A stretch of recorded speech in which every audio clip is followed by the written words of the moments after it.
Você não nasce sabendo das coisas, você precisa realmente ser apresentado, ser introduzido.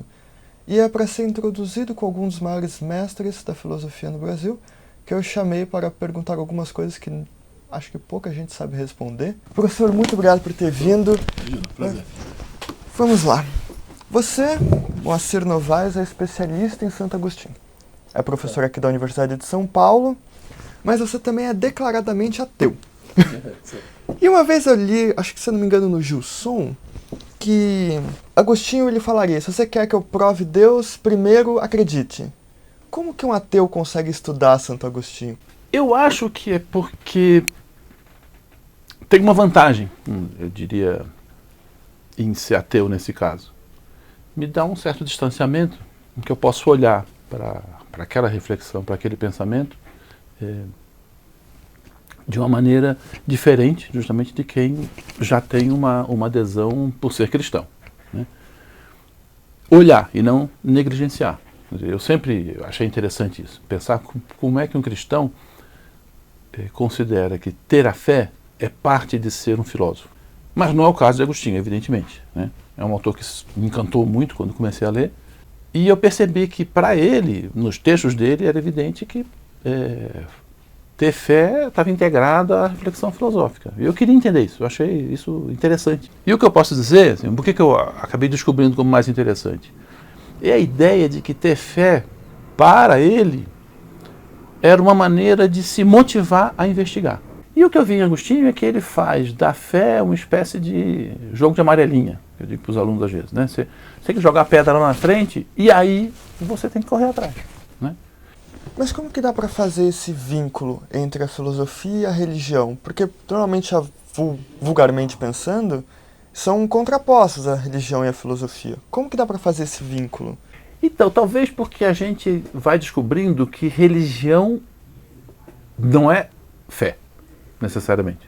Mas a religião concerne outras coisas, concerne a rito, a liturgia, uma série de outras atividades que vão muito além da filosofia e mesmo, se a gente puder falar assim, da teologia. Esse tratamento doutrinal das coisas, a reflexão sobre a Bíblia, sobre questões morais, sobre questões materiais, sobre questões políticas, pode estar associado a práticas religiosas ou não, né? No caso de Agostinho, está. E o que me interessou sempre foi de que maneira ele lidava com isso. E o que eu acho notável em Agostinho é que as preces que ele dirige a Deus ou dirige aos outros homens têm um conteúdo sempre de inquietação filosófica. Tomar aquele instrumento importante como um instrumento de inquietação filosófica, no mesmo sentido do que a fé é importante, para que a pessoa se dê conta do que tem que investigar, do que tem que pensar, do que ela tem que se mexer.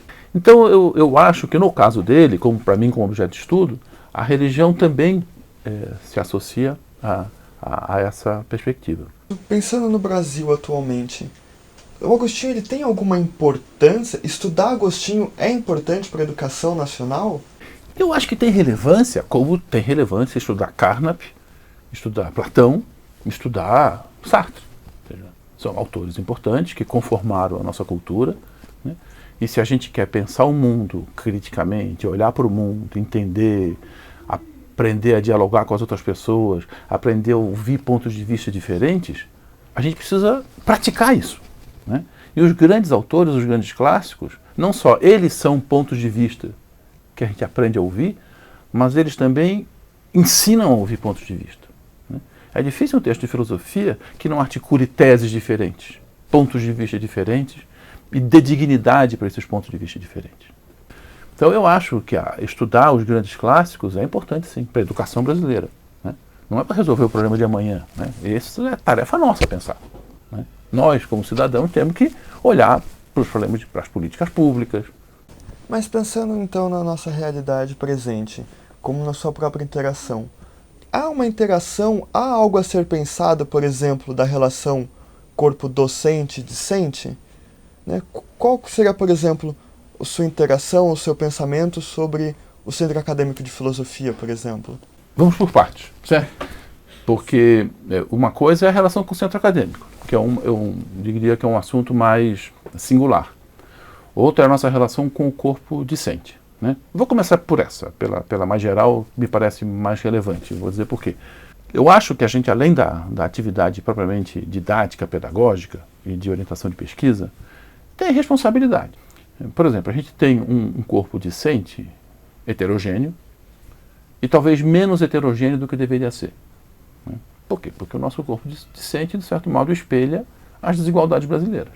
Né?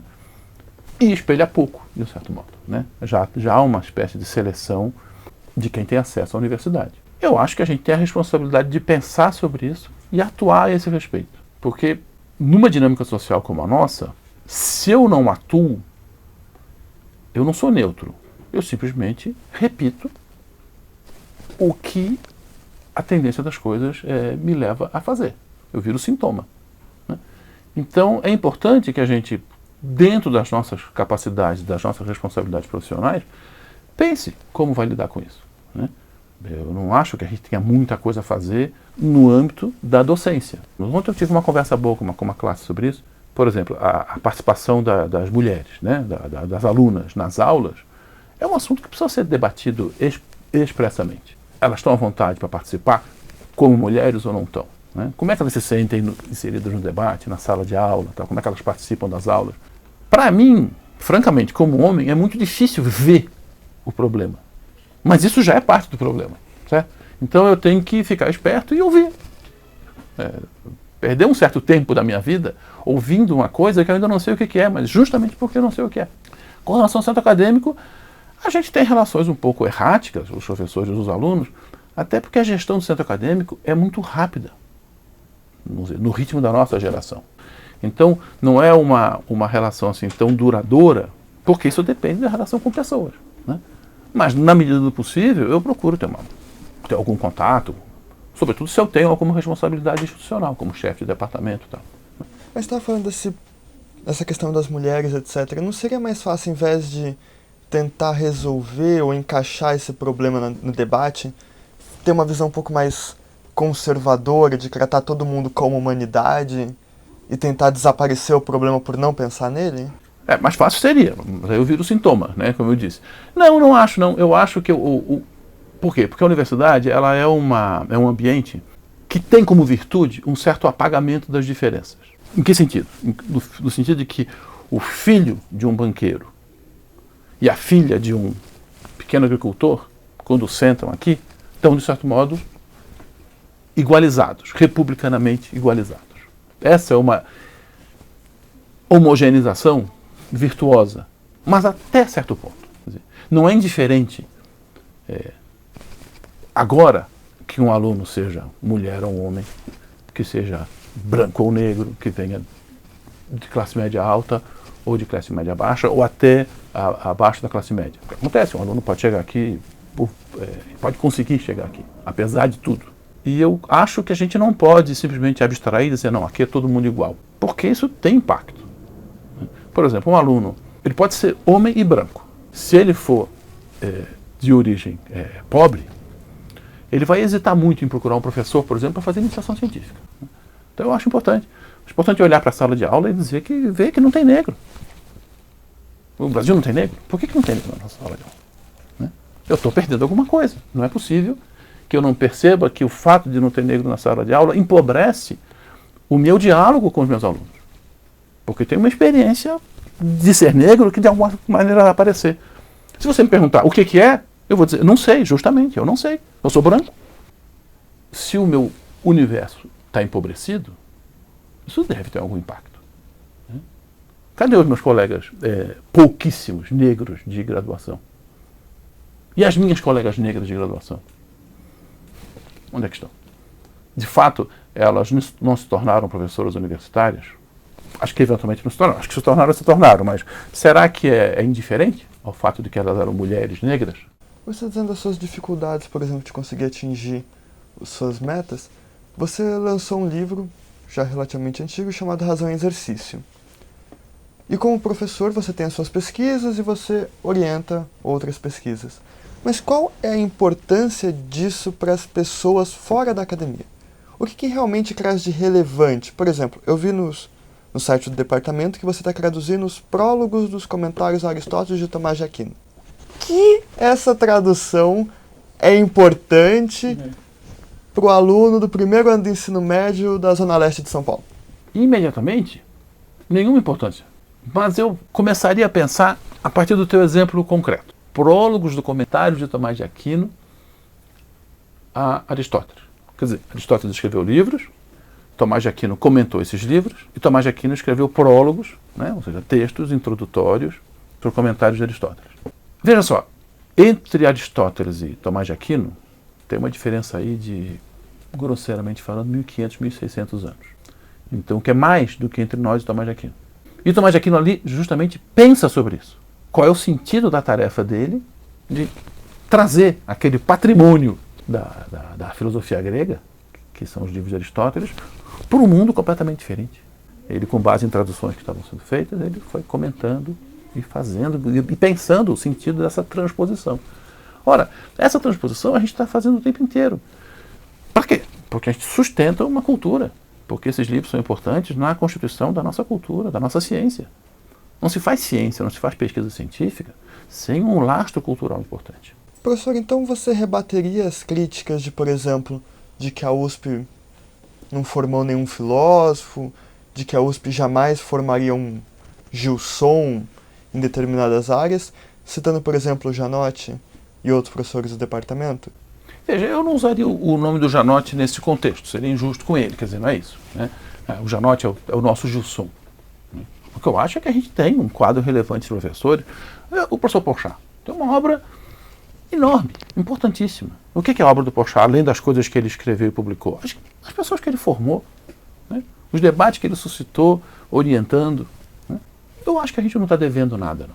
Nós temos um desafio no Brasil, falando particularmente da USP, muito peculiar, é que a gente tem uma responsabilidade de manter uma universidade de pesquisa. Isso tem exigências próprias. E, ao mesmo tempo, a gente é uma universidade pública de larga escala, que atende alunos e precisa formar universitários, num sentido mais amplo do que estritamente pesquisadores de excelência. Por exemplo, uma das nossas tarefas, e que eu acho que tem sido bem cumprida nessas décadas, então quando eu falo nossas, eu estou falando da instituição, não de mim, né? É formar professores para o ensino superior. A USP contribuiu muito, e particularmente aqui a filosofia da USP contribuiu muito para a formação do corpo docente nacional universitário. Eu acho que talvez a gente não teve ainda a capacidade, porque isso não depende só da gente, de ter uma contribuição mais aguda no ensino médio e no ensino básico. Mas já foi uma coisa muito importante. A constituição desse ambiente de pesquisa universitário nacional foi uma contribuição da USP. Então, nós formamos muita gente. Você está falando que existe uma certa dificuldade para fazer essa formação. Mas, por exemplo, ano passado teve uma greve no primeiro semestre. Como que você, como profissional, ou como Moacir Pessoa, interage com uma greve dessas, ainda conseguindo ser um bom profissional? Aí, de novo, a minha opinião como cidadão. Eu acho que a pertinência do instrumento greve, hoje em dia, é muito menor e diferente do que foi nos anos 70. Fazer uma greve universitária no ambiente de uma ditadura militar tinha um alcance político e um sentido político diferente de fazer uma greve agora. Até por isso que eu acho que tristes cadeiraços não são bons, porque eles inibem essa possibilidade de debater e de discutir. Eu não acho que os nossos alunos e os professores devam se comportar como se, bom, a minha vida política, a minha manifestação como cidadão, dissociada da minha atividade como universitário. As pessoas são pessoas e elas exercem, falam de política nos seus ambientes de trabalho, nas suas atividades principais. Que isso se traduza em certas ações ou não, é uma coisa a ser debatida democraticamente e abertamente o tempo todo. E, então você não acha particularmente ruim essa interação política dentro da universidade, que em tese seria um lugar propriamente para estudos? Eu acho que a gente tem que pensar, assim como, por exemplo, pensar por que não tem negro na sala de aula, é política. Falar disso com os alunos é política. E em meio a isso tudo, você conseguiria me dizer quem é Moacir Novaes? Eu sou um professor universitário. Acho que isso que eu sou, eu fico aqui dando aula para vocês, eu sou professor universitário. Então, para acabar, o que você acha que vai ser, por exemplo, da Universidade de São Paulo, dos estudos em relação à pesquisa, nos próximos anos, pelo que você tem observado já em tantos anos comparativos? Você acha que a tendência é melhorar? Você acha que as pessoas estão mais empolgadas com a pesquisa de filosofia? Ou você acha que as pessoas estão cada vez menos dedicadas a isso? Eu não sei. Não sei. Pronto. A resposta mais honesta é que eu não sei. O que eu posso é desejar que certas energias, digamos assim, que eu vejo no contato com os alunos, no contato com meus colegas, venham a vicejar, né? Existe um desejo em muitas áreas de pesquisar coisas novas, retomar temas antigos. Eu vejo muita disposição para o estudo. Mas um velho professor da história, que uma vez perguntaram para ele, como é que era a pesquisa no tempo de vocês, tal? Ele disse, não tinha pesquisa. A gente estudava muito. Eu acho que o espírito de estudar é muito importante. Eu acho que existe esse espírito aqui, né? No departamento, na Faculdade de Filosofia, na Universidade de São Paulo, na Universidade Brasileira, existe um espírito de estudar. E eu acho que é isso que a gente tem que preservar. Se isso vai ser assegurado materialmente, eu não sei, né? O Brasil tem uma agenda complexa, o que vai acontecer eu não sei. Mas que há disposições internas muito fortes para preservar a qualidade do estudo e a qualidade da pesquisa de alto nível, há, né? Como isso vai ser preservado? Não sei. Mas o meu desejo é que todos aqueles que têm a disposição para isso encontrem os meios, e a gente saiba encontrar os meios para que o estudo e a pesquisa prosperem. Se vai, eu não sei, aí é muito difícil fazer previsão, né? Professor, muito obrigado. Tá bom, obrigado a você. Foi uma honra ter disponibilizado tudo.